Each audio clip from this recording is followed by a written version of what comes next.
Magandang araw mga ka-individual. Sa video na ito, ating pong babalikan ang mga kwento, buhay at gawa tungkol kay Dr. Jose Rizal. Kilalanin muna natin kung sino si Dr. Jose Rizal.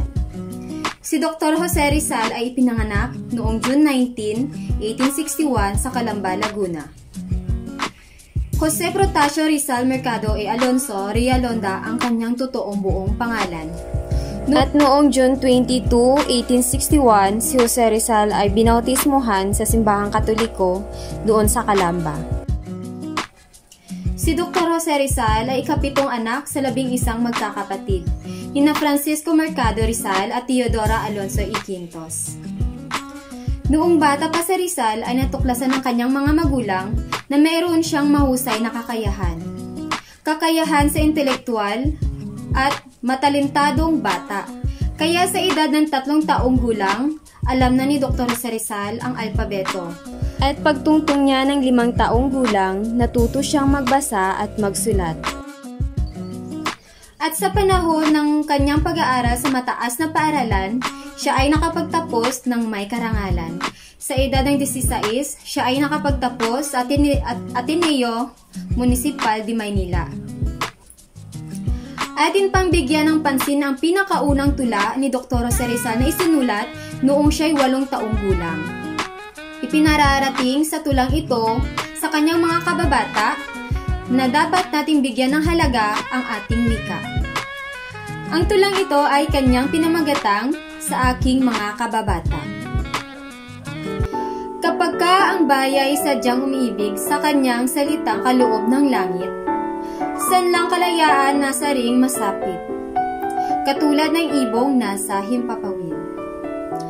Pagkat ang salita'y isang kahatulan sa bayan, sanayot mga kaharian, at ang isang tao'y katulad, kabagay, ng alinmang likha noong kalayaan.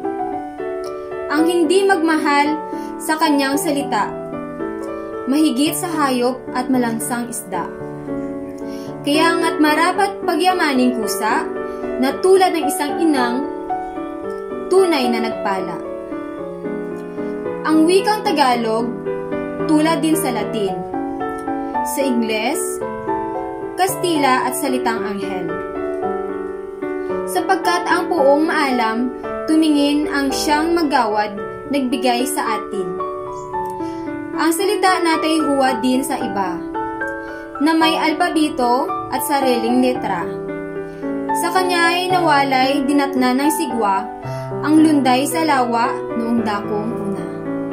Sa kapanahunan noon ni Dr. Jose Rizal hanggang sa panahon ngayon ay naging inspirasyon natin ang karanasan at gawa sa buhay ni Dr. Jose Rizal.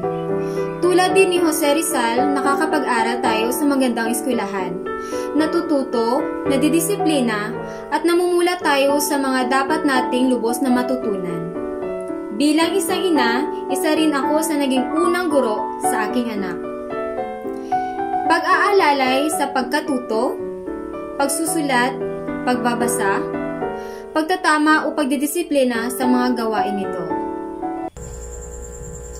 Ating pangbigyan ng pansin ang nais ipahatid ni Dr. Jose Rizal sa kanyang isinulat na El Felivoz Teresmo.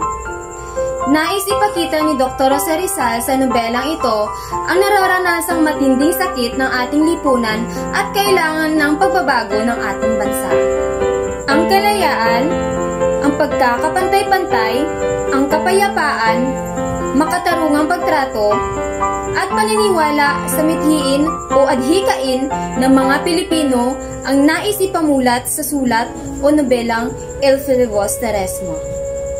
At sa kasalukuyang panahong ito, ang bawat isa ay natututo sa mga pang-ugaling ito, na nais makamit ng mabuting asal ng bawat isa, ng kasiyahan ng ama, ng ina at ng bawat isa. Ang sinuman magpahirap sa kanyang kapwa, mang-alipin o hindi makatarungang pagtrato, ay paparusahan ng poong may kapal. Atin pang suriin at saliksikin ang nais ipaabot ni Dr. Jose Rizal sa kanyang isinulat na nobelang Noli Me Tangere. Isinulat ni Dr. Jose Rizal ang nobelang Noli Me Tangere upang maisakatuparan ang mithiin ng magamit ang edukasyon sa pagkamit ng kalayaan at kaunlaran para sa bansang Pilipinas. At upang matugunan ang mga paninirang puri na ipinaratang ng mga Kastila sa mga Pilipino at sa bansa. May ulat ang kalagayang panlipunan, uri ng pamumuhay, paniniwala, pag-asa, mithiin at hadihikain, karangian at kalungkutan. Alam naman ng bawat isa na sa hanggang ngayong panahon, ang Pilipinas ay may kakulangan pa rin. Ang ilan sa mga bawat pamilya ay hirap pa rin.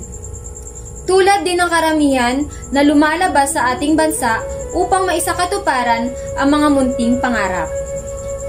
Na karamihang lumalabas sa ating bansa ay nagpapakaalipin, minamaltrato, pinapahirapan, minsan pa'y ginugutom. Batid ng may kapal ang ating pagsisikap at paghihirap. Kung ano karami ang pumatak ng luha, dugo at pawis, alang-alang sa mga munting pangarap. Tulad din ni Dr. Jose Rizal, tayo din ay naghirap at nagsumikap. Na karamihan ay para sa maganda at matiwasay na buhay para sa ating pamilya. At nang magwakas ang buhay ni Dr. Jose Rizal, naiwagayway nito ang simbolo ng ating watawat at layunin nito. Ang kapayapaan, katotohanan at hustisya, ang pagiging makabayan at kahalagahan, at ang kalayaan, pagkakapantay-pantay at kapatiran.